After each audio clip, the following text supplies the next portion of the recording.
Hello दोस्तों, तो आज हम लोग का सेट चल रहा है आपका ग्रुप डी का, जिसमें हम लोग आपका दो सेट देख लिए हैं। क्या आपका दो सेट का डिस्कशन हो गया है आपको? ठीक है।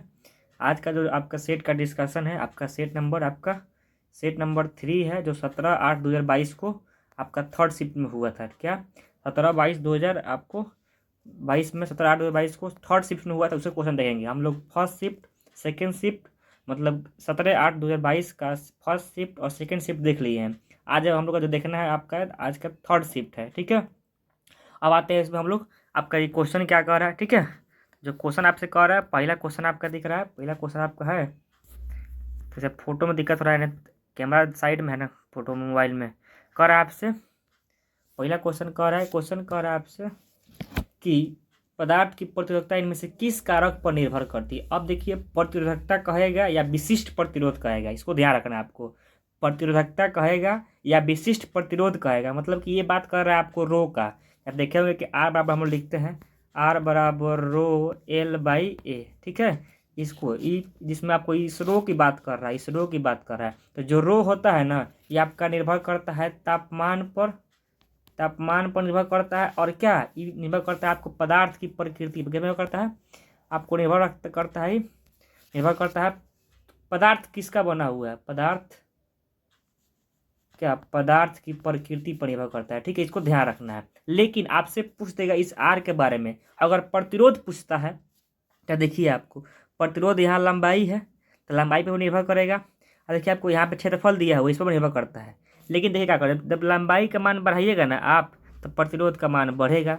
लेकिन देखिए, यहाँ जो एरिया है इन्वर्सली प्रोपोर्शनल है, यानी कि एरिया का मान बढ़ाइएगा, आपका क्या होगा, आपका आर का मान घटेगा। ठीक है, तो इसको ध्यान रखना है आपको हर हालत में। लेकिन जो क्वेश्चन आपसे पूछ रहा है कि प्रतिरोधकता किस पर निर्भर करता है, तो आप जानते हैं कि जो प्रतिरोधकता होता है वो आपको निर्भर करता है तापमान पर। किस पर निर्भर करता है? आपको निर्भर करता है तापमान पर। और क्या पदार्थ किस चीज़ का बना हुआ है, उस पर निर्भर करता है प्रतिरोधकता या विशिष्ट प्रतिरोध कहेगा तो। ठीक है। लेकिन प्रतिरोध कह दिया तो वहाँ आपको लंबाई पर निर्भर करता है, क्षेत्रफल पर निर्भर करता है, इसको आपको ध्यान रखना है। ठीक है। तो इसका आंसर क्या हो जाएगा आपको? तो इसका आपको आंसर हो जाएगा, आपको आंसर दिया हुआ है आपका, ये तापमान हो जाएगा, ऑप्शन नंबर बी में दिया हुआ है। ठीक है। अब आते हैं हम लोग क्वेश्चन नंबर 2 क्या कह रहा है। ठीक है, क्वेश्चन 2 आपसे कह रहा है इसका कि कट गया है क्या? नहीं, सेट यही है, सेट 3 है ना। हाँ, सेट 3 है। ठीक है। अब आते हैं हम लोग इसका क्या, आपका जो क्वेश्चन आपसे कह रहा है अगला क्वेश्चन नंबर 2 कह रहा है, निम्नलिखित में से कौन विद्युत ऊर्जा का वाणिज्य इकाई माने व्यापारिक इकाई कह रहा है। ठीक है। तो आप जानते हैं कार्य ऊर्जा का सबका मात्रा क्या होता है, आपका जूल ही होता है। ठीक है। क्या कार्य ऊर्जा और क्या कार्य ऊर्जा और क्या कार्य ऊर्जा का मात्रा क्या होता है, आपको जूल ही होता है। आप जानते हैं कार्य बराबर क्या होता है आपको? कार्य बराबर होता है बल गुने क्या, कार्य बराबर बल गुने विस्थापन भी होता है, ये भी जानते हैं फार्मूला। ठीक है, इसको ध्यान रखिए। कार्य बराबर क्या होता है फार्मूला? बल गुने विस्थापन, या इसी को लिखा जाता है F/S cos थीटा। मैंने कि जब एंगल पर भी निर्भर करता है, एंगल भी दिया रहता है उसमें, यहाँ यूज करते हैं। लेकिन यहाँ आपको पूछ रहा है, यहाँ ऊर्जा पूछ रहा है कि ऊर्जा क्या होगा। आपसे जो क्वेश्चन पूछ रहा है आपसे कि ऊर्जा क्या होगा, वाणिज्य इकाई क्या है, तो आप जानते हैं जो किलोवाट घंटा होता है, क्या होता है ऊर्जा का, क्या आपका वाणिज्य इकाई होता है, मतलब कि व्यापारिक इकाई होता है। ठीक है। आप ये भी जानते हैं कि 1 कैलोरी बराबर होता है 4.2 जूल। ठीक है, या इसी को लिखता है 4.18 जूल। इसको ध्यान रखिएगा, मतलब जो मेनली लिखा ये आपका एग्जैक्ट वैल्यू हो गया, आपको ये लगभग में लिखा रहेगा 4.12 जूल। इसको ध्यान रखना है। ठीक है। अब आते हैं हम लोग अगला क्वेश्चन पर। क्वेश्चन क्या कर रहा है, क्वेश्चन नंबर 3 क्या कर रहा है? जो क्वेश्चन 3 आपसे क्वेश्चन कह रहा है, क्वेश्चन 3 की गार्ड कोशिकाएं, क्या आपसे क्वेश्चन कह रहा है कि जो गार्ड कोशिकाएं होती है आपका, जो क्वेश्चन कर रहा है गार्ड कोशिकाएं डैश प्रक्रिया में शामिल होती है।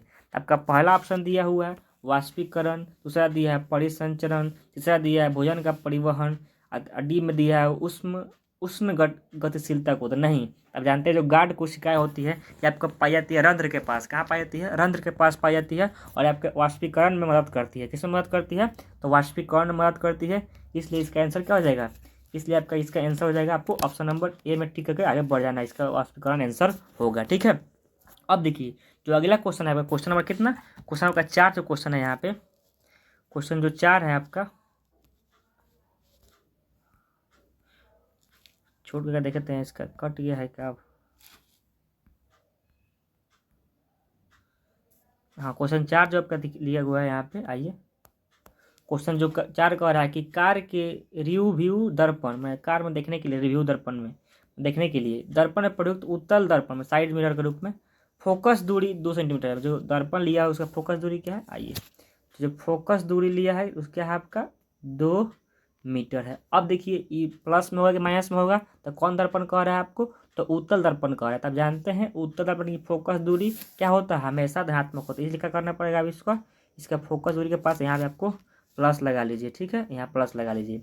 और क्या कर रहा है कि यदि कोई बस दर्पण से 3 मीटर की दूरी पर स्थित है, कोई पीछे बस है वो कितना दूरी पर है, 3 मीटर दूरी पर, मतलब आपको यू का मान दे दिया है, क्या यू का मान दे दिया है, ठीक है, कितना आपको दे दिया 3 मीटर। अब देखिए ये 3 आपका प्लस में होगा कि माइनस में होगा, तो आप जब पढ़ते थे तब पढ़े होंगे क्या, आप पढ़ते थे तो वहाँ पढ़े होंगे, देखते हैं 1 मिनट का आगे इसको, क्या पढ़े होंगे कि आप दर्पण सूत्र जानते हैं।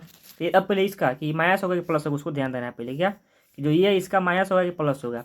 अब देखिए जब आप दर्पण पढ़े होंगे, जब दर्पण इसे पढ़े थे तो जब अंदर से रंगा आ जाता था तो क्या बनता था, आपका उत्तल दर्पण बनता था, क्या बनता था, उत्तल दर्पण। लेकिन वस्तु तो आप रखते थे इधर ना, जब वस्तु आप इधर रखे हुए हैं और जब आप ध्रुव से नाप रहे हैं, इधर की दूरी नाप रहे हैं, तो इधर की दूरी क्या होगी आपका, मतलब आप तीर्थ करेंगे दिशा में आपकी दूरी क्या होगी, तो आपको दूरी क्या होगी आपका ऋणात्मक होगी, इसलिए आपको यहाँ पे माइनस लगाना पड़ेगा, क्या करना पड़ेगा आपको, माइनस लगाना पड़ेगा। ये इसको मिलकाते हैं इसको, ठीक है, यहाँ पर करना पड़ेगा माइनस लगा देना पड़ेगा, ठीक है, तो माइनस लग गया। अब क्या करना है, आप जानते हैं फॉर्मूला, क्या जानते हैं फॉर्मूला, आप फॉर्मूला जानते हैं दर्पण सूत्र। दर्पण सूत्र क्या होता है, 1/f बराबर होता है 1/v माइनस प्लस क्या 1/u, इसमें प्लस होता है, क्या दर्पण सूत्र में क्या होता है आपका प्लस होता है।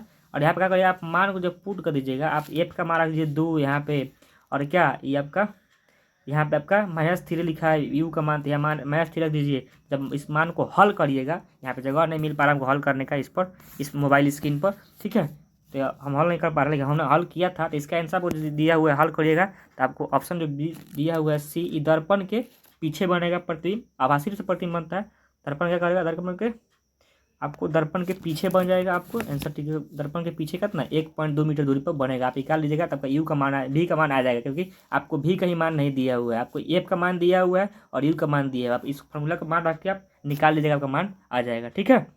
अब चलते हैं हम लोग अगला क्वेश्चन, क्वेश्चन नंबर क्या है, क्वेश्चन नंबर 5 पे आते हैं अब, ठीक है। क्वेश्चन 5 कह रहा है कि ब्लीचिंग पाउडर, क्या क्वेश्चन 5 कह रहा है आपका, क्वेश्चन 5 सुनिएगा, कह रहा है कि निम्नलिखित में से कौन सा ब्लीचिंग पाउडर का उपयोग नहीं है, मतलब किस में ब्लीचिंग पाउडर का उपयोग नहीं करते हैं, ठीक है। अब देखिए पहला ऑप्शन दे रहा है आपको, पहला ऑप्शन कह रहा है कि पेयजल कीटाणुनाशक में तो करते हैं, ठीक है। दूसरा कहता है कि सोडा एस अग्निशामक में, हाँ इसका उपयोग करते हैं, मतलब कि इसका उपयोग हम लोग अग्निशामक गाड़ी में भी करते हैं। अब कोई रासायनिक उद्योग में ऑक्सीकरण अभिकर्मक के रूप में, हाँ वहाँ पे रिएक्टेंट के रूप में भी करते हैं। लेकिन जो आपका बेकिंग सोडा है, आपका बेकिंग केक बेकिंग में, यहाँ पे आपका केक बेकिंग में आपका इसका उपयोग नहीं करते हैं, ठीक है, केक बेकिंग में इसका उपयोग हम लोग नहीं करते हैं, इसलिए इसका ऑप्शन 4 हो जाएगा। और 4 ऑप्शन किस में दिया है आपको, 4 नंबर जो में दिया है ऑप्शन नंबर बी में दिया है, उसका ऑप्शन बी का टिक करेंगे आप आगे बढ़ जाएंगे, ठीक है। क्या करेंगे, आपका जो ये बेकिंग पाउडर जो होता है, मतलब जो केक बेकिंग पाउडर जो होता है केक निर्माण में, वो आपका उसका उपयोग करते हैं हम लोग। उसका जो फॉर्मूला होता है आपका होता है NaOH CO3, क्या होता है NaOH CO3 होता है, क्या होता है NaOH CO3 होता है, इसको ध्यान रखिएगा, ठीक है। आपका NaOH CO3 होता है, जिसको हम लोग कहते हैं आपका क्या बेकिंग पाउडर कहते हैं, या उसी को कहते हैं सोडियम बाइकार्बोनेट, क्या कहते हैं सोडियम बाइकार्बोनेट, या उसी को कहते हैं हम लोग हाइड्रोजन कार्बोनेट, ठीक है, क्या कहते हैं उसी को कहते हैं हम लोग हाइड्रोजन कार्बोनेट, ठीक है, इसको ध्यान रखना है आपको, ठीक है। उसका उपयोग हम लोग करते हैं केक बनाने में, लेकिन इसका उपयोग नहीं करते, व्यंजक ब्लीचिंग पाउडर का नहीं करते हैं, बेकिंग पाउडर का करते हैं, ठीक है। अब देखिए व्यंजक चूर्ण का फॉर्म, इसी को देखते हैं, आइए एक कॉन्सेप्ट आपका और भी क्लियर करते हैं। जो आपका ब्लीचिंग पाउडर है इसी को हम लोग कहते हैं विरंजक चूर्ण, क्या कहते हैं इसी को कहते हैं विरंजक, इसी को क्या कहते हैं हम लोग विरंजक चूर्ण भी कहते हैं, क्या विरंजक चूर्ण भी कहते हैं। इसका फार्मूला होता है आपको CaOCl2, क्या CaOCl2 इसका फार्मूला, इसको ध्यान रखिएगा, बहुत पूछा हुआ है क्वेश्चन, ठीक है। अब आते हैं अगला क्वेश्चन, क्वेश्चन नंबर 7 है, 5 नंबर 5 के बाद क्या क्वेश्चन नंबर, हाँ क्वेश्चन नंबर 6, और 6 बात है क्वेश्चन नंबर, ठीक है। आपका ये क्वेश्चन आ गया आपका, आइए क्वेश्चन नंबर 6, ठीक है। क्वेश्चन 6 कह रहा है कि एक गर्भनिरोधक तकनीक को गर्भाशय के भीतर शुक्राणुओं के फाइगोटा फाइगोसाइटोसिस को बढ़ाती है, वह कौन सी है? कंडोम का उपयोग करके, कॉपर टी का उपयोग करके, सर्जरी का उपयोग करके, गर्भनिरोधक गोली है। तो ये आपका जो कॉपर टी होता है ये आपका फाइगोसाइटोसिस का क्या करता है? बढ़ाता है। इसका ऑप्शन आपको ऑप्शन नंबर बी में, मतलब कि आपको जो जनरल चैप्टर है आपका जो जनरल चैप्टर है उसको आपको ध्यान से पढ़ना पड़ेगा, ठीक है। जो आपका जनरल चैप्टर उसको ध्यान से आपको पढ़ना पड़ेगा, बहुत ही महत्वपूर्ण होगा, पढ़िएगा था, ठीक है। अगला क्वेश्चन आते हैं क्वेश्चन नंबर 7 पे, ठीक है। क्वेश्चन जो 7 कह रहा है आपसे, क्वेश्चन 7 कह रहा है, ठीक है। क्वेश्चन 7 कह रहा है कि न्यूलैंड्स के अष्टक में किन 2 तत्वों का गुण समान पाए गए हैं? किन 2 तत्वों का गुण समान पाए गए हैं? देखिए, जब न्यूलैंड ने अपना अष्टक नियम दिया था तो उस समय 56 तत्वों का ही खोज हुआ था। क्या? उस समय 56 तत्वों का ही खोज हुआ था। उसमें पहला तत्व था हाइड्रोजन और 56वां तत्व था क्या? थोरियम, ठीक है। और उसमें जो आपका लिथियम और सोडियम था उसका गुण समान था। क्या? जो लिथियम और सोडियम था उसका गुण क्या था? आपको उसका गुण समान था, ठीक है, ध्यान रखिएगा। तो इसका आंसर क्या हो जाएगा? आपको ऑप्शन नंबर ए में दिया है क्या? इसका इसका ऑप्शन नंबर क्या? आपको ऑप्शन नंबर यहाँ पे दिया हुआ है, ऑप्शन ए में दिया हुआ, इसको ठीक है, आप आगे बढ़ जाइएगा, लिथियम और सोडियम, ठीक है। अगला क्वेश्चन है, ये क्वेश्चन फिर आपका 2024 में ही पूछा गया है। तो जो 24 का भी एग्जाम हुआ था, ये क्वेश्चन कितना आपका? क्वेश्चन नंबर, ये आपका क्वेश्चन नंबर 8 है क्या? जो क्वेश्चन 8 है यही ना? 7 है क्वेश्चन, क्वेश्चन 8 है। क्वेश्चन आपका हो गया क्वेश्चन नंबर 8, यहाँ कट जाता है बार बार, ठीक है, स्क्रीनशॉट लेने में। आपका हो गया क्या? 8 नंबर क्वेश्चन है, निम्न में से किस जीव में लिंग का निर्धारण आनुवांशिक रूप से नहीं होता है? ठीक है, ये क्वेश्चन आपका 2024 में भी आया था। क्या? ये जो क्वेश्चन आपका 2024 में भी आया हुआ था और सेम था ऑप्शन था। देखिए, जो घोंघा होता है ना, वो घोंघा का जो नर जनन अंग या माँ जनन अंग है, वो नर है या मादा है, उसका निर्धारण वो तापमान अपना चेंज करता रहता है। क्या? मतलब उस तापमान में चेंज के कारण उसका नर, मतलब उसका लिंग चेंज होता रहता है। तो क्या आपका ये घोंघा है? ये क्वेश्चन आपका 2024 में भी आया हुआ था और आपका एनसीईआरटी का क्लास 10 के एनसीईआरटी में कोई इसको सेम टू सेम दिया हुआ है और लिखा हुआ है वहाँ पे। क्या? आपको वहाँ पे लिखा है, इसका आंसर क्या हो जाएगा? आपको ऑप्शन नंबर ए हो जाएगा, ठीक है। इसको आपको ध्यान रखना है। अब देखिए अगला क्वेश्चन, क्वेश्चन नंबर 9 पे आते हैं। क्वेश्चन नंबर 9 है, ठीक है। 9वां क्वेश्चन कह रहा है आपसे, 9वां क्वेश्चन कह रहा है आपसे क्या? कि एक प्रकाश किरण 2 माध्यमों को पृथक करने वाले, क्या? एक प्रकाश किरण 2, क्या? फिर देख लेते हैं क्या कह रहा है क्वेश्चन। क्वेश्चन कह रहा है कि एक प्रकाश किरण, क्या नहीं हो रहा है, एक प्रकाश किरण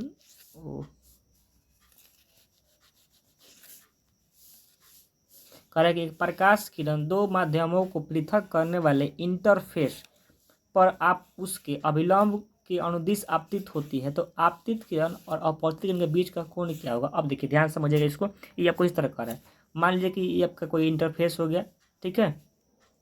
आपको इधर से किरणें, इधर कोई अलग माध्यम है, इधर कोई अलग माध्यम है, और किरणें लंबवत डाल रहे हैं। इस पर क्या कर रहे हैं? किरणें लंबवत डाल रहे हैं, ठीक है। अभिलंब मतलब क्या? अभिलंब का मतलब क्या? लंबवत है, मतलब कि यहाँ 90 डिग्री कोण बन रहा है, ठीक है। जब 90 डिग्री कोण बनेगा, 90 डिग्री जब किरण आप डालिएगा ऊपर से, तो आपतित किरण आएगी ना, जिसको आपतित किरण जाकर टकराएगी इंटरफेस पर, आपतित आप क्या उसको आपतन बिंदु कहते हैं। तो क्या होगी? किरणें फिर इसी रेखा पर लौट जाएगी, मतलब कि जो किरणें आई उसी किरणें पर क्या हो गया? लौट गया। जो किरणें आई उसी किरणें पर क्या हुआ? ये लौट गई, मतलब कि आपतित किरण और अपवर्तित किरण के बीच का कोण क्या हो गया आपका? ये आपतित किरण अपवर्तित किरण के बीच कोण क्या हो गया? कोण आपका 0 हो गया। क्या कोण हो गया आपका? कोण 0 हो गया आपका। ये आपको ऑप्शन दिया हुआ है, ठीक है। आगे बढ़ जाइए, कहाँ दिया आपको ऑप्शन? ऑप्शन आपको सी में दिया हुआ है, टिक करिए और आगे बढ़ जाइए, ठीक है। अब आते हैं हम लोग क्वेश्चन नंबर 10 पे। जो क्वेश्चन आपका 10 है इसको ध्यान रखिएगा, ठीक है। क्वेश्चन 10 क्या कह रहा है आपसे? क्वेश्चन 10 कह रहा है कि निम्न में से कौन सा कथन गलत है? क्या? क्वेश्चन 10 कह रहा है कि निम्न में से कौन सा कथन गलत है? तो क्वेश्चन पढ़िए। अब देखिए, किण्वन की प्रक्रिया के लिए ऑक्सीजन आवश्यक नहीं है। आप बात सही है इसका, जो सही बात सही है कि किण्वन जो प्रक्रिया होती है, ये जो दारू बनता है उसमें जो जो सारे गले चीज़ को सराया जाता है, तो वहाँ पे क्या होता है कि वहाँ पे ऑक्सीजन की आवश्यकता नहीं होती है, बिना ऑक्सीजन के वो आपको मतलब अभिक्रिया होती है। दूसरा है कि श्वसन के प्रथम चरण में, क्या? कि श्वसन के प्रथम चरण में पायरुवेटिक अम्ल का निर्माण, यहाँ भी आपका क्या होता है कि श्वसन की अभिक्रिया नहीं, उसके बाद आपका जब माइटोकॉन्ड्रिया में जब टूटता है, जब माइटोकॉन्ड्रिया में जाकर टूटता है पायरुवेट, तो वहाँ आपको ऑक्सीजन की आवश्यकता होती है आपका, ये भी सही है, ठीक है। तीसरा पॉइंट कह रहा है आपसे, तीसरा पॉइंट कह रहा है आपसे, ठीक है। तीसरा पॉइंट करेगा श्वसन के प्रथम चरण में ग्लूकोज का विखंडन होता है। हाँ ठीक है, ग्लूकोज का विखंडन तो होता है तो पाइरुवेटिक अम्ल बनता है, ठीक है, ये सभी सही है। लेकिन जब का जो डी में ऑप्शन कर रहा है माइटोकॉन्ड्रिया में ऑक्सीजन की सहायता से एसिटिक अम्ल का विघटन होता है, ये आपका गलती है, ठीक है, ये आपका गलत है। क्या ये आपका गलत है, आपका ये आपका गलत है यहाँ पे, ठीक है, इसको ध्यान रखना है आपको। वहाँ आपको एसिटिक अम्ल नहीं बनता है, इसको ध्यान रखना है आपको। आइए अब अगला क्वेश्चन, इसका क्या होगा, इसका आंसर हम आपको डी हो जाएगा, ठीक है, आगे बढ़ जाएगा आप, ठीक है। अब आते हैं क्वेश्चन नंबर 11 का आकर है, समूह में निम्नलिखित में से कौन सा तत्व सर्वाधिक अधात्विक गुण होते हैं। किस जो ऑप्शन दिया इसमें किसमें किसका सर्वाधिक मतलब कि जो गुण होता है आधात्विक गुण उस सर्वाधिक होता है। तो आप जानते हैं कि जब आवर्त में, आप जानते हैं क्या, जब आवर्त में हम लोग क्या करते हैं, बाएं से दाएं जाते हैं। क्या जब आवर्त में हम लोग बाएं से दाएं जाते हैं तो क्या होता है, जो आधात्विक गुण होता है वो बढ़ता है। क्या आधात्विक गुण क्या होता है, बढ़ता है। लेकिन जब आप वर्ग में ऊपर से नीचे आइएगा तो धात्विक गुण बढ़ता है। क्या है, धात्विक गुण बढ़ता है। और आवर्त में बाएं से दाएं जाइएगा तो अधात्विक गुण बढ़ता है। अब देखिए जो ओ होता है, इधर आपको जब आवर्त सारणी खुलेगा तो आवर्त सारणी आप खोलिएगा इसे आवर्त सारणी, ठीक है, तो जो ओ मिलता है आपको इस साइड में मिलता है, यानी क्या ये ओ का क्या होगा, धात्विक गुण क्या होगा, सबसे अधिक होगा, जो एग्जाम्पल दिया हुआ है, ठीक है। अब आते हैं क्वेश्चन नंबर 12 पर, ठीक है। क्वेश्चन 12 क्या कह रहा है आपसे, क्वेश्चन 12 कह रहा है कि निम्नलिखित में से कौन सी मानव कोशिका अपने आकार को बदलने की क्षमता रखती है। तो आप जानते हैं जब का WBC है, कोशिका में WBC है, वो क्या करती है, आकार बदलने में आकार अपना बदल सकती है, मतलब उसको आकार बदलने की क्षमता है, ठीक है। इसका आंसर क्या हो जाएगा आपका WBC हो जाएगा, ठीक है।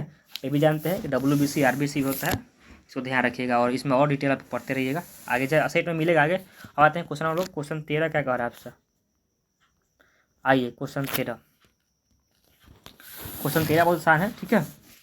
कह रहा है कि 13वां क्वेश्चन कह रहा है आपसे, और 12 कर देते हैं इसको,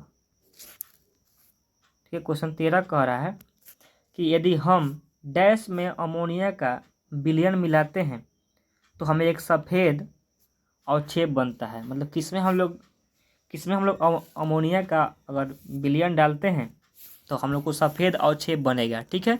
तो इसका आंसर आपको कैसे, अब क्रिया चैप्टर में है, देखिए अमोनिया है तो आपको क्या है NH3 है, और उसका विलयन है मतलब कि जल में घोला होगा तो H2O होगा।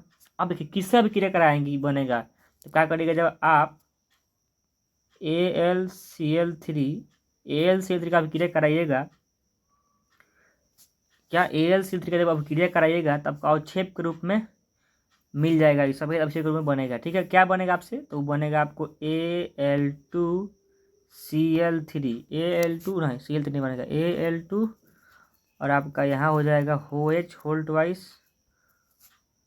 यहाँ पे क्या हो जाएगा आपको, यहाँ आपका हो जाएगा OH, क्या OH कट रहा है OH होल ट्वाइस 2 और क्या आपको NH4Cl बन जाएगा, ठीक है। आपका अवक्षेप के रूप में यहाँ पे मतलब एक सफ़ेद अवक्षेप बन जाएगा, ठीक है। इसको ध्यान रखना है आपको। किससे अपक्रिया कराएगा तो आपकी AlCl3 से, ये पूछ रहा है किससे अपक्रिया कराएगा तो AlCl3 से अपक्रिया कराएगा तो क्या बन जाएगा आपका AlCl3 से अपक्रिया कराएगा तो आपका एक सफ़ेद अवक्षेप मिल जाएगा, ठीक है। इसको ध्यान रखना है आपको, ठीक है। अब चलते हैं हम लोग क्वेश्चन 14 है, ये बहुत आसान है, ठीक है। क्वेश्चन 14 जो है आपका ये बहुत आसान है। कह रहा है कि एक छात्र किसी गोलीय दर्पण का उपयोग करके एक कागज पर सूर्य का एक अस्पष्ट या स्वच्छ कहिए प्रतिबिंब फोकस करता है, ठीक है। अस्पष्ट या स्वच्छ प्रतिबिंब फोकस करता है जो कुछ समय बाद जलने लगता है। क्या मतलब कि जो किसी कागज पकड़ रहा है उसके बाद क्या कर रहा है, जलने लगता है, ठीक है। तो जलने लगता है, तो दर्पण के बारे में से कौन सा कथन सही है इसको बताना है, ठीक है। आप जानते हैं तो कि कथन पढ़ लीजिए कि यह एक गोलीय दर्पण है। जो दर्पण लड़का लिया हुआ है कौन दर्पण है, आपका गोलीय दर्पण है। हाँ सही है, क्योंकि जब गोलीय दर्पण आपका होता है, जो आपका अवतल दर्पण है, क्या जो आपका अवतल दर्पण है क्या करता है, किरण को क्या करता है एक बिंदु पर अभिसरित करता है। क्या करता है, एक बिंदु पर आपका ये क्या होगा, ये आपका अवतल दर्पण हो गया। तो जब किरणें आएगी तो यहाँ पे क्या होगा, जब किरणें आएगी यहाँ से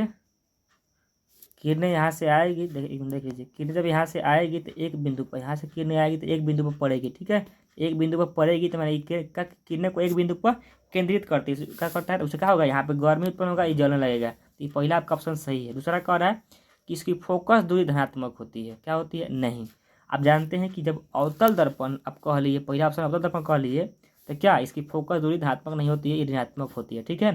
दूसरा, यह अभिसारी दर्पण है, हाँ, अवतल दर्पण को ही हम लोग क्या कहते हैं, अभिसारी दर्पण कहते हैं। लेकिन अगर अभिसारी लेंस कह देगा तो आपको वहाँ अवतल क्या, वहाँ आपको उत्तल लेंस मारना पड़ेगा, ठीक है, वहाँ का बनेगा आपको उत्तल लेंस मारना पड़ेगा, ठीक है। और इसमें आंसर क्या होगा आपका, जबकि इसमें आंसर होगा आपको, आपका सही है, ए सही है और क्या, सी सही है। आपका ऑप्शन नंबर यहाँ सी में दिया हुआ है, ए और सी, आपका ये इसका आंसर हो जाएगा, ठीक है। अब चलते हैं हम लोग क्वेश्चन नंबर 15 पर, ठीक है। क्वेश्चन 15 पर आइए। क्वेश्चन 15 पर आइए। क्वेश्चन 15 कह रहा है आपसे कि एक चुंबक एक क्षेत्र के एक चुंबकीय क्षेत्र के लंबवत स्थित कुंडली को गति के कारण उसमें प्रेरित धारा की दिशा निर्धारित करने के लिए इनमें से किस नियम का उपयोग किया था। आप जानते हैं, इसको याद किए होंगे कि फ्लेमिंग के दाएं हाथ नियम का उपयोग हम लोग करते हैं प्रेरित धारा, क्या, कि प्रेरित धारा ज्ञात करने के लिए, किसे ज्ञात करने के लिए, तो प्रेरित धारा ज्ञात करने के लिए हम लोग इसका उपयोग करते हैं। अगर इसी कह देगा कि बल की दिशा ज्ञात करने के लिए किसका उपयोग करते हैं, तो आपका हो जाएगा फ्लेमिंग के बाएं हाथ नियम का, ठीक है। फ्लेमिंग के बाएं हाथ नियम का हम लोग फ्लेमिंग के बाएं हाथ नियम को याद करते हैं, ठीक है। अब देखिए बाएं हस्त के नियम के लिए आपको बहुत एक ट्रिक है, आपको याद रखना पड़ेगा, ठीक है।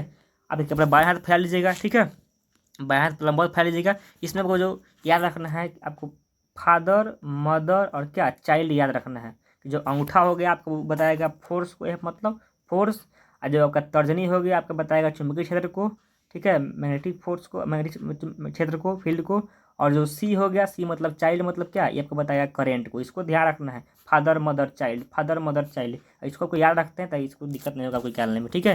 जो 15 का आंसर होगा, इसका जो आंसर क्वेश्चन के अनुसार जो आंसर होगा आपको ऑप्शन नंबर ए हो जाएगा, ठीक है। अगर आपसे पूछता है कि क्या, कि बल की दिशा ज्ञात करने के लिए किसका उपयोग करते हैं, तो आपका हो जाएगा फ्लेमिंग के बाएं हाथ नियम का उपयोग हम लोग करते हैं, ठीक है। अब आते हैं अगला क्वेश्चन, क्वेश्चन नंबर आपका 16 पर। ये देखिए क्लास एक आपका क्लास 10th का ही है, आपका सेम टू सेम एनसीईआरटी का उठाया हुआ क्वेश्चन है, ठीक है। आइए इसको बनाते हैं हम लोग। क्वेश्चन कह रहा है कि बेरियम सल्फेट, आपका BaSO4, ठीक है, सबसे BaSO4 लिखा हुआ है। तो कह रहा है कि एल्युमिनियम क्लोराइड, ठीक है, तो आप जानते हैं क्या, AlCl3, मतलब कि आप एल्युमिनियम जानते हैं कि इसका बाहरी कक्षा में 3 होता है, तो क्लोरीन का 1 होता है, 3 को सब क्लियर करेगा तो यहाँ वाला, ये 2 गलती हो गया, ठीक है। ये 2 ऑप्शन ऐसे ही गलती हो गया, ये 2 ऑप्शन ऐसे ही गलती हो गया, ठीक है। अब आ गया कि 1 होगा कि 2 होगा इसमें, ये ठीक है। अब क्रिया हो रहा है तो बेरियम क्लोराइड BaCl2 बन गया, ठीक है। और आपका इधर Al2SO4 यहाँ होल ट्वाइस 3 बन गया, यहाँ भी बन रहा है, अभी यहाँ भी बन रहा है। अब देखिए अब संतुलित करना, संतुलित कौन है आपका, देखिए यहाँ पे Al कौ है, यहाँ पे 2 गो है, आपका यहाँ भी 2 गो है, ठीक है। यहाँ पे Cl कौ गो है, तो Cl यहाँ पे 2 गो है, यहाँ पे 3 गो है, तो ये गलती हो गया, पहला ऑप्शन गलती इस तरह। अब देखिए अब ऑप्शन को एलिमिनेट करिए, ठीक है। अगर आपको नहीं आता है तो ऑप्शन को एलिमिनेट करके आप ऑप्शन, मतलब कि मान लीजिए 4 ऑप्शन है तो सब पर 25%, 25%, 25% है। अगर आपने 2 ऑप्शन ऐसे ही एलिमिनेट कर लिया तो वो दो ऑप्शन बच गया, इसमें आपको 2 में टिक करना है, क्या होगा। अभी देखिए इसमें यहाँ पे Cl कितना, देखिए जब यहाँ पे Cl 2 गो था, यहाँ 3 गो है, ठीक है, मतलब यहाँ क्या 2 गो है, तो ये 2 गो मतलब क्या, गुना करेंगे इसको, यहाँ से गुना करें तो कितना हो जाएगा, 4 हो जाएगा, यहाँ गुना करें कितना हो जाएगा, 6 हो जाएगा, मतलब जो बराबर नहीं है। अब देखिए जो ऑप्शन आपका 3 है, आपका जो ऑप्शन नंबर सी है उसमें देखिए, उसमें मिलाइए, ऑप्शन जो बी है उसमें मिलाइए, सी नहीं, ऑप्शन जो बी है क्या, उसमें मिलाइए, ठीक है। उसमें मिलाइएगा तो देखिए यहाँ पे Ba 3 गो है, ठीक है, तो आपको Ba 3 गो होगा, ठीक है। देखिए यहाँ Cl3 यहाँ 3 है, गुना करके कितना हो जाएगा, 6 गो हो जाएगा, देखिए यहाँ पे 6 गो है, ठीक है। Al 2 गो है तो यहाँ पे देखिए Al 2 गो है, SO4 3 गो है, तो यहाँ आपको देखिए SO4 इधर यहाँ पे 3 गो है, ठीक है। आपका ऑप्शन इसका आंसर बी हो जाएगा। ये पर क्लास 10th में दिया हुआ है, इसमें कोई टेंशन की जरूरत नहीं है, आप क्लास 10th को बढ़िया से पढ़िए, ठीक है। और जो समीकरण संतुलित हो गया उसे हम संतुलित समीकरण कहते हैं, जो नहीं होता उसे हम लोग कहते हैं असंतुलित समीकरण, या उसी को कंकाली समीकरण भी कहते हैं, ठीक है। आइए अब क्वेश्चन नंबर लाते हैं, क्वेश्चन नंबर 17 पर, ठीक है। क्वेश्चन 17 क्या कह रहा है, क्वेश्चन जो 17 आपका कह रहा है, इसमें देखिए ध्यान से पढ़िएगा। आपको 17 कह रहा है कि निम्नलिखित में से कौन सी स्थिति चुंबकीय संभव स्थिति में कौन सी स्थिति संभव है, इसको आप ध्यान। पहला ऑप्शन कह रहा है आपसे कि चुंबकीय बल रेखाएं एक दूसरे के समांतर हो सकती है, तो हाँ हो सकती है प्रणालिका में, ठीक है। ऑप्शन बी कह रहा है कि चुंबकीय बल रेखाएं संकेंद्रित वितरित हो सकती है। अब देखिए आप कन्फ्यूज ना होइएगा। एक क्वेश्चन था आपका पीछे इसी सेट में, सेट 1 में आया था, आपको सेट 2 में आया था, तो वहाँ आपका पूछ रहा था प्रणालिका का, तो वहाँ समांतर तत्व था, वहाँ आपका सेकेंडरी वृत्त नहीं होगा। लेकिन आपका पूछ रहा है हो सकता है कि नहीं, हाँ जब एक तार होगा तो सिंगल तार में आपका सेकेंडरी वृत्त का विस्तार हो सकता है। लेकिन अगला दूसरी है कि चुंबकीय बल रेखाएं एक दूसरे को प्रतिच्छेदित कर सकती है, तो नहीं, चुंबकीय बल रेखाएं हो या बहुत बल रेखाएं हो, ये आपका एक दूसरे को प्रतिच्छेदित नहीं कर सकती है। इसलिए आपका ऑप्शन जो स्टेटमेंट है सी नंबर सही है और गलत है, आपका ए और बी सही है। ठीक है, तो आप देखिए ए और बी कहाँ दिया है आपको, तो ए और बी आपको यहाँ दिया हुआ है, आपको ए और बी यहाँ ऑप्शन नंबर सी में दिया, उसको ठीक है आगे करेंगे, आगे बढ़ जाएंगे। ठीक है, अब आते हैं हम लोग क्वेश्चन नंबर आपका, ये क्वेश्चन नंबर आपका 18 पर। ठीक है, देखिए क्वेश्चन 18 बहुत महत्वपूर्ण है। ठीक है, आइए क्वेश्चन 18 कह रहा है कि मानव वृक्क में वृक्काणु नेफ्रॉन हुए वृक्काणु नलिका भाग द्वारा आरंभिक निस्यंदन में निम्न में से किस पदार्थ का चयनात्मक पुनः अवशोषण किया जाता है। मतलब देखे होंगे वृक्क का चित्र बनाते हैं, इसे गोला जैसे होता है, उसमें यहाँ से इसे निकला रहता है, उसमें यहाँ पे क्या होता है, यहाँ पे आपका छनाता है, यहाँ पे खून से या जो भी चीज़ उससे ग्लूकोज हो गया, लवण हो गया या अमीनो अम्ल हो गया, उसको छान लेता है। मतलब पुनः अवशोषण में क्या होता है कि जल, क्या ग्लूकोज, जल, लवण और क्या अमीनो अम्ल का ही छान लिया जाता है। ऑप्शन नंबर सी होगा इसका आंसर। अब देखिए बहुत लोग प्रोटीन मान लेंगे, तो प्रोटीन नहीं मानना है आपको, प्रोटीन ही टूट के अमीनो अम्ल बनता है। ठीक है, इसको ध्यान रखना है आपको। ठीक है, इसका आंसर क्या जाएगा आपको, ऑप्शन नंबर सी में दिया हुआ है कि ग्लूकोज, लवण और अमीनो अम्ल क्या होता है, उसमें आपका अवशोषण हो जाता है। इसको आपको ध्यान रखना है। ठीक है, अब आते हैं क्वेश्चन नंबर 19 पर। क्वेश्चन देखिए 19 पर बहुत आसान है, आपका 10th के विज्ञान में दिया हुआ है, इसको कुछ नहीं करना है इसमें, क्लास 10th के विज्ञान में दिया हुआ है इसको। ठीक है, आइए क्वेश्चन कह रहा है कि दी गई अभिक्रिया में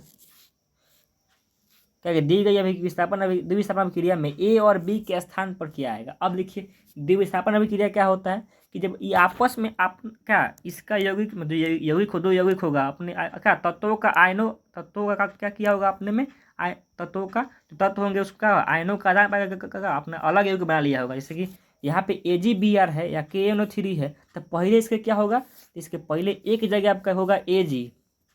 ठीक है, Ag और NO3 होगा। ठीक है, उसके बाद क्या होगा, इसका के एक जगह होगा, माने क्या होगा आपका KBr होगा। ठीक है, आपको देख लीजिए KBr और AgNO3 कहाँ है, आपको KBr देखिए यहाँ पे HBr है, गलत है, यहाँ पे है ही नहीं है, यहाँ पे भी नहीं है। जो ऑप्शन नंबर ए में दिया हुआ है आपको, ऑप्शन ए में दिया हुआ आपको क्या AgNO3 और क्या KBr, आपका क्लास 10th में दिया हुआ, सेम आपको एग्जाम्पल दिया हुआ 10th में ही आपको। ठीक है, 10th का आपका विज्ञान पढ़ना बहुत जरूरी है। ठीक है, आइए अगला क्वेश्चन पाते हैं।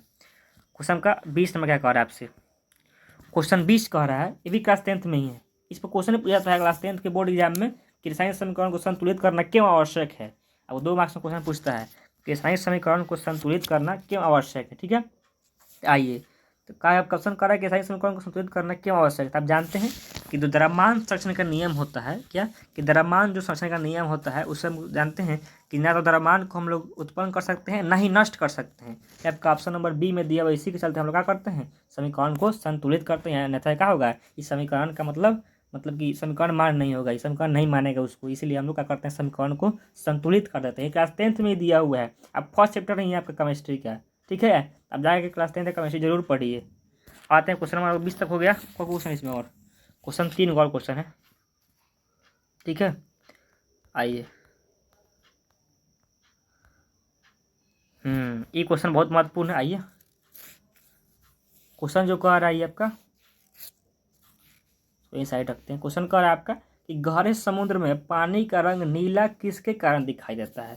तो अब क्या होता है, आकाश का जो नीला होता है वो भी, और क्या ये पानी का नीला कैसे होता है, प्रकाश के प्रकिरण का होता है। क्या, प्रकाश के प्रकिरण का होता है, क्योंकि जो किरणें होती है प्रकाश की, श्वेत प्रकाश होती है, उसमें 7 रंग होता है, जिसमें आपका जो ये नीला रंग है इसका जो होता है प्रकिरण बहुत कम, मतलब कि जो इसका जो प्रकाश जो होती है जब कौन से टकरा कर बहुत हाली जो नीला रंग है छिटा जाता है बहुत है, और इसका हल्दी के प्रकिरण होता है, मतलब हल्दी के बिखर जाती है किरणें। इसी कारण से क्या होता है, आपका आकाश का रंग भी नीला दिखाई देता है और समुद्र के पानी का भी रंग क्या होता है, नीला दिखाई देता है। इसको भी ध्यान रखना है। आपको ये भी ध्यान रखना है कि जब का जो क्या कि लाल रंग का तनधैर्य अधिक होता है और बैंगनी रंग का क्या होता है, सबसे कम होता है, और जिसका तनधैर्य अधिक होगा उसका प्रकिरण कम होगा, और जिसका जिसका तरंगदैर्घ्य कम होगा उसका प्रकीर्णन अधिक होगा। जो बैंगनी रंग होता है, इसका बैंगनी रंग क्या होता है, उसका प्रकीर्णन बहुत अधिक होता है।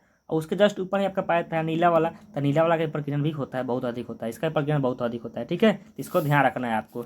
आते हैं हम लोग अगला क्वेश्चन, क्वेश्चन नंबर 22 पर। ठीक है, अभी भी जानते हैं वर्ण विक्षेपण क्या होता है। तो प्रिज्म के 7 रंग, प्रिज्म से श्वेत प्रकाश से गुजारते हैं, 7 रंग में टूट जाता है, उसको क्या कहते हैं हम लोग, वर्ण विक्षेपण कहते हैं। अपवर्तन क्या होता है, अब जानते हैं अपवर्तन मतलब क्या, कि प्रकाश की किरणें एक दूसरे माध्यम जाती है तो क्या उसमें मुड़ने की घटना को क्या कहते हैं हम लोग, अपवर्तन कहते हैं। ठीक है, और आपको जो सीन ऑप्शन दिया है परावर्तन, तो आप ये भी जानते हैं कि प्रकाश का किसी सतह से टकरा कर लौटना, मतलब उसी माध्यम में लौट आना, हम लोग क्या कहते हैं, परावर्तन कहते हैं। ठीक है, अब प्रकीर्णन में क्या होता है, प्रकीर्णन में प्रकाश की किरणें किसी कण से टकरा कर चारों दिशाओं में फैलने या छितराने की घटना को क्या कहते हैं हम लोग, प्रकीर्णन कहते हैं। इसको भी ध्यान रखना है आपको इसे स्टेटमेंट बना के क्वेश्चन पूछ देगा। ठीक है, अब देखिए जो क्वेश्चन नंबर 22 है, क्वेश्चन नंबर जो 22 है इसको बनाते हैं हम लोग।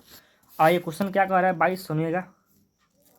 क्वेश्चन नंबर 22 कह रहा है कि दो तार ए और बी एक ही पदार्थ से निर्मित है। ठीक है, दो पदार्थ क्या है, एक ही पदार्थ से निर्मित है। आइए इसको बनाने की जगह चाहिए तो साइड करते हैं इसको ऐसा। ठीक है, तो कह रहा है क्वेश्चन सारा, ये क्वेश्चन कह रहा है कि दो तार ए और बी एक ही पदार्थ से निर्मित है और उसकी लंबाई समान है। ठीक है, लंबाई समान है किंतु अनुप्रस्थ का क्षेत्रफल भिन्न भिन्न है। जो उसका क्षेत्रफल है, जो अनुप्रस्थ का क्षेत्रफल है वो आपका क्या है, भिन्न भिन्न है। यदि तार ए का प्रतिरोध तार बी के प्रतिरोध से 16 गुना के बराबर है तो तार ए और तार बी का अनुप्रस्थ का क्षेत्रफल क्या होगा। अब देखिए इसको कैसे बनाएंगे। अब जानते हैं आर बराबर क्या होता है, आर होता है रो एल बाई ए। ठीक है, इसको R1 मान लीजिए। एक मान लीजिए R2 बराबर क्या, R2 बराबर मान लीजिए आप रो एल बाई, आप यहाँ ए माने तो यहाँ बी मान लीजिए। अब देखा करते हैं, और क्वेश्चन कह रहा है कि बी का प्रतिरोध ए के प्रतिरोध के 16 गुना के बराबर है। मतलब कि आपका जब ये आर है तो ये आपका क्या है, 16 आर है। क्या है, समझिएगा फिर से, यानी कि जब आपका ये आर हुआ तो ये क्या है आपका 16 आर है। मतलब कि बी के, मतलब बी की जब ई आर होगा, मतलब कि जब आपका जो सेकंड ले रहे हैं बी वाला, जब बी वाला का प्रतिरोध आर होगा तो ए वाला का प्रतिरोध क्या होगा, 16 आर होगा। ठीक है, अब देखिए यहाँ से रो, अब भाग दीजिएगा आप, तो रो से रो कट जाएगा, दोनों को भाग दीजिएगा तो एल से एल कट जाएगा, बच गया आपका क्या, यहाँ बच गया आपका, बच जाएगा ऊपर बच जाएगा इस तरह। देखिए करते हैं कैसे बचेगा, एक मिनट ध्यान, भाग देगा, आपको नहीं समझ में आया था। देखिए इसे कैसे करते हैं, इसको इसे इधर से मिटकाते हैं, इसको ध्यान रखिएगा इसको। ठीक है, क्या करते हैं इसको, अब कॉपी बनाएगा बन जाएगा तुरंत, जिस तरह भाग दीजिएगा तो भाग बनाएगा, आता होगा तो भाग देना, भाग दीजिएगा, बनेगा आपको बच जाएगा आपको इस तरह कि 16, आपको बच जाएगा 16 आर, और ऊपर ही बच जाएगा आपको यहाँ पे ए। ठीक है, और आपको इधर बच जाएगा नीचे यहाँ पे आर, यहाँ बच जाएगा बी। ठीक है, अब देखिए जब यहाँ से ऊपर जाएगा ये, यहाँ से आर से भी आर काट देंगे। ठीक है, यहाँ से आर से भी आर काट देंगे, दिक्कत हो रहा है हमारे मोबाइल में, आर से आर भी कट जाएगा। अब देखिए यहाँ बचेगा 16, यहाँ बचेगा आपको, एक मिनट रुकिएगा, यहाँ बच गया आपको 16 कटा हुआ है, 16 बाई ए बच गया, यहाँ बच गया 1 बटा बी बच गया। ठीक है, अब देखिए जब 16 बटा ए, देखिए फिर से मिटाते हैं इसको, ध्यान रखिएगा आप, बचा क्या है आपको, बचा है आपको, ध्यान रखिए क्या था पीछे, 16 बटा ए बटा क्या, 1 बटा बी। अब देखिए इसको सॉल्व करेंगे तो 16 बटा ए, यहाँ गुना का तो क्या होगा आपका, यहाँ हो जाएगा बी बटा 1। ठीक है, मतलब कि आपका बी का मान हो गया 16, मैंने अनुपात देखिएगा तो ए का मान क्या हो गया ए, मतलब कि ए अनुपात बी बराबर 1:16 आ गया। ठीक है, इसको ध्यान रखिएगा आप बनाइएगा बढ़िया से, भाग दीजिएगा तो आपको आ जाएगा, नहीं समझ में आया होगा तो, लेकिन करना यही प्रोसेस यही है इसका। ठीक है, करना यही है इसका प्रोसेस, यही है, ऑप्शन नंबर सी हो गया। ठीक है, अब देख लेते हैं इसका लास्ट क्वेश्चन क्या है। इस सेट का 23 क्वेश्चन पूछा गया था इस सेट में। अब देखिए अगर आपका ये क्रम नहीं याद है तो कैसे बनाएंगे, इसको ध्यान रखिएगा, आपको ये क्रम कैसे ध्यान रखना है आपको, इसको ध्यान रखिए कैसे याद कर पाएंगे इसको। अब देखिए इसमें आपका सोडियम है। ठीक है, और आपका सोडियम भी है, यहाँ सोडियम भी है, कैल्शियम पोटेशियम भी है, और एक और देख लीजिए, हाईली जो खोज लीजिए, और इसमें जिंक है, ठीक है। आपका जो मेन होता है सबसे अधिक किसका होता है, अब देखिए इसमें सबसे अधिक आपको होता है इसका, सबसे अधिक होता है के का, पोटेशियम का, ठीक है। उसके बाद क्या होता है, उसके बाद होता है आपका Na का। अब देखिए इसमें खोजिए, देखिए सब में आपको दिया हुआ है, देखिए यहाँ तक आपको सब में सेम दिया हुआ है, क्या यहाँ तक आपको सब में सेम दिया हुआ, पकड़ने का बता रहे तरीका, या आपको जब याद है तो डायरेक्ट मार दीजिए, लेकिन नहीं आता कैसे पकड़िएगा। देखिए यहाँ तीनों में सेम है। अब देखिए इसके बाद क्या आएगा, अब देखिए एक ऑप्शन ये जानते हैं जो इसमें दिया हुआ है वो सबसे कम किसका, Hg है और Ag है, जो सबसे कम किसका होगा तो Ag का होगा। अब देखिए तो ये दो ऑप्शन कटिए गया क्योंकि सबसे बाद में Ag आएगा। अब देखिए Hg आपका क्या सबसे कम किसका होगा, Ag का होगा, ठीक है। तो दो गो में Ag है, ये आपका जो Hg वाला है कट गया, क्या जो Hg वाला है आपका, Hg वाला इस Cu वाला कट जाएगा, क्यों कट जाएगा Cu वाला क्यों कटेगा कि Cu लास्ट में भी नहीं करेगा, Hg भी लास्ट में नहीं आएगा, बच गया दो ऑप्शन Ag और Ag, ठीक है। अब देखिए इसमें देखिए पहले कि आपका क्या Hg आएगा कि Cu आएगा, आप जानते हैं यहाँ देखिए Cu दे दिया लास्ट में, Ag दे दिया पहले, तो नहीं Ag का Hg का आएगा बाद में, पारा बाद में आएगा, Cu पहले आएगा, तो ऑप्शन नंबर सी दिया हुआ है वो सही है। ये आपका ये पकड़ने का तरीका होगा, कैसे आप ऑप्शन को पकड़िएगा, ठीक है। ये आपको डायरेक्ट याद है तो उससे आप ठीक है आगे बढ़ जाएंगे। ये आपका जो 17/8/2022 का जो second shift, first shift second shift और थर्ड शिफ्ट का जो क्वेश्चन पूछा था आपका क्लियर हुआ। हम लोग अगले मिलेंगे जो 18/8/2022 को एग्जाम हुआ था, क्या 18/8/2022 को जो एग्जाम हुआ था उसका फर्स्ट शिफ्ट लेके आएंगे। अब आपका वीडियो नंबर 4 होगा, तो इस वीडियो को ज़्यादा ज़्यादा शेयर करिए क्योंकि हम और मेहनत कर सकें, ठीक है। इससे आपका फ़ायदा ही होगा कि आप क्वेश्चन बनाइएगा तो हमारा भी फ़ायदा होता है, हम बनाते हैं दोबारा इस क्वेश्चन को पहले बनाए फिर दोबारा बनाए, आप लोगों को समझाते हैं तो दिक्कत हमारे को भी याद हो जाता है, इसलिए हम बनाते हैं इस सब वीडियो, ठीक है। चलिए तो मिलते हैं आप लोगों को अगले वीडियो में, चलिए जय हिंद।